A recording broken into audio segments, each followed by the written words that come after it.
We have reached the halfway point of the legislative session. Senator, give us some of the highlights you think have happened in the first half. We've had a lot of highlights in the Missouri State Senate during these first few months of session. Next week we do go on legislative break, and I look forward to going back home and seeing everyone, all my constituents, and spending some time with some friends and family and getting recharged for the second half of the session. During the first half of the session, we focused some on drugs and public safety. We passed Senate Bill 6 out of the Missouri State Senate. It would create a more efficient, flexible process to update the state's list of controlled substances and allows law enforcement to quickly address new synthetic drugs as they hit the streets. It also updated Missouri's marijuana laws to reflect the passage of medical marijuana and make sure that with the passage of medical marijuana, some of these different types of medical marijuana are not marketed to children. Another thing that we did is we looked into litigation reform. We passed Senate Bill 7. This was some groundbreaking tort reform to limit out-of-state court shopping in St. Louis City to help ensure Missourians have efficient access to the courts they pay for.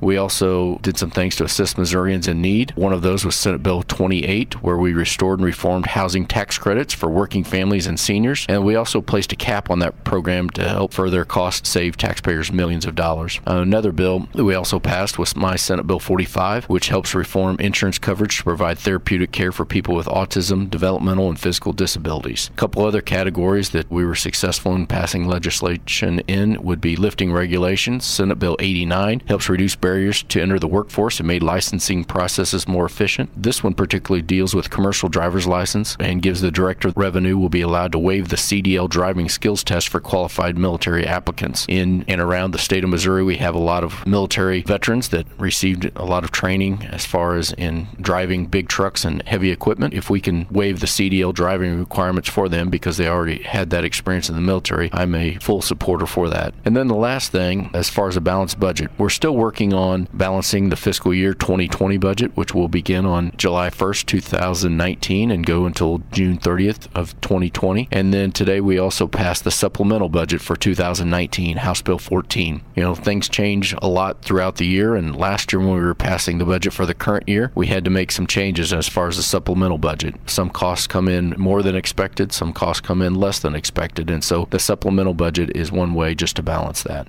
And you talk about the budget with just a few weeks left in session. That's the big issues, and the only constitutional mandate is to get that budget done by the first part of May. That's right. The one thing that we have to do, we don't have to pass any other bills, but we have to pass the budget. And this year, the deadline for the budget is May 10th of 2019, with our final day of session May 17th of 2019. So once we come back from our legislative break, I know the House is set to take up the budget on the full House floor, and I'm sure there will be some amendments that will be offered and probably passed in order to change the House versions of the budget a little bit more. And then after that, we will review the House versions of the budget in our full Senate Appropriations Committee, and we will tweak it and make some changes to it as well. So I always describe the budget process as a marathon, not a sprint, and there will be several changes before we finalize the budget and send it to the governor.